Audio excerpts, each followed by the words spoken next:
Hello friends, നമ്മുടെ തമിഴ്നാട് സ്റ്റൈലിൽ നല്ല സൂപ്പർ ഒരു കോവയ്ക്ക ഫ്രൈ ഉണ്ടാക്കില്ല. അപ്പോൾ വലിയമ്മ ഇതേ കോവയ്ക്ക നീളത്തിന് മുറിച്ചെടുക്കുന്നുണ്ട്. ഈ ഒരു സമയത്ത് നമുക്കിതിൽ ചേർക്കാനുള്ള മസാല ഉണ്ടാക്കുക. അതിന് നമ്മൾ കുരുമുളക്, പിന്നെ ജീരകം, വറ്റൽമുളക്, പിന്നെ വേണ്ടതെന്ന് വെച്ചാൽ നമ്മുടെ പരിപ്പില്ല, അത് സാധാ പരിപ്പ് കേട്ടോ, പിന്നെ ഉഴുന്ന്, പിന്നെ വേണ്ടത് നമ്മുടെ കൊത്തമല്ലി എന്ന് പറയുമ്പോൾ പച്ചമല്ലി, പിന്നെ ഞാൻ തേങ്ങ ഇടുന്നുണ്ട്. തേങ്ങ വലുതായിട്ട് വീണ് പോയി. എന്താ സംഭവം എന്ന് വെച്ചാൽ നമ്മൾ ചിരുകണ സമയത്ത് ചിലപ്പോൾ ഇങ്ങനെ ഇളകി ഇങ്ങോട്ട് പോരും കേട്ടോ. അപ്പോൾ തേങ്ങയും കൂടി ഇട്ട് കൊടുക്കുന്നുണ്ട് കേട്ടോ.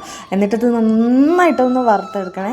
ഈ ഒരു സെറ്റപ്പിലാവുമ്പോഴത്തേക്കും നമുക്ക് ഗ്യാസ് ഓഫ് ചെയ്തിട്ട് പിന്നെ ഒന്ന് ആക്കി കൊടുക്കണം. കാരണം ചട്ടിയിലാവുമ്പോഴത്തേക്കും ഉണ്ടല്ലോ നല്ല ചൂടുക്കും, കരിഞ്ഞു പോകാൻ ചാൻസ് ഉണ്ട്. അത് കഴിഞ്ഞ് നമുക്കൊരു മിക്സിയുടെ ജാറിലേക്ക് ആക്കിയിട്ട് നന്നായിട്ട് അതിനെ പൊടിച്ചെടുക്കാം കേട്ടോ.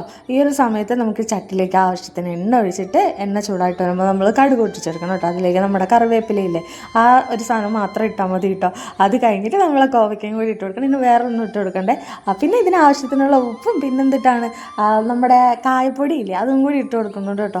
അത് കഴിഞ്ഞ് ഇതിനെ നല്ലതായിട്ട് ഇളക്കണം. ആ ഉപ്പും കായും ഒക്കെ എല്ലായിടത്തും ചേർന്ന രീതിയിൽ നന്നായിട്ട് ഇളക്കിയിട്ട് നമുക്കിത് മൂടി വെച്ച് വേവിക്കാം കേട്ടോ.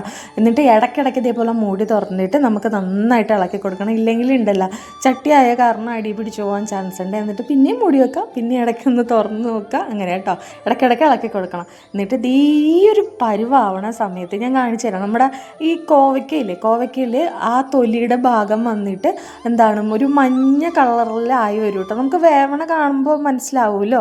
അപ്പോൾ ആ ഒരു പരുവാകുമ്പോൾ നമ്മുടെ മസാലയും കൂടി ഇട്ട് കൊടുത്തതിന് ശേഷം നമുക്ക് നന്നായിട്ട് പിന്നെ ഒന്ന് ഇളക്കി കൊടുക്കാം കേട്ടോ.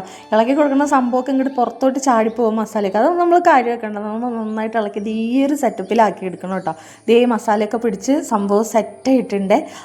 ഇനി ഒരു ഇളക്കും കൂടെ ഇളക്കിയതിന് ശേഷം നമുക്ക് മൂടി വെക്കാം കേട്ടോ. എന്നിട്ട് ഗ്യാസ് ഓഫ് ചെയ്ത് വെച്ച് ആ ചൂടിൽ തന്നെ ഒരു 10 മിനിറ്റ് ഇരുന്നതിന് ശേഷം നമുക്ക് ചോറിൻ്റെ കൂടെ കൂട്ടി കഴിക്കാം. അത്രേ ഉള്ളൂ പരിപാടി എന്ന് പറയുന്നത്. ഈ സംഭവം വെന്ത് സെറ്റായിട്ടുണ്ട് കേട്ടോ. ആ മസാലയൊക്കെ അതിൽ പിടിച്ച് നല്ല സെറ്റുണ്ട്. ചോറ് കഴിക്കാൻ വേണ്ടിയിട്ട് ഈ ഒരു ഐറ്റം മാത്രം മതി കേട്ടോ.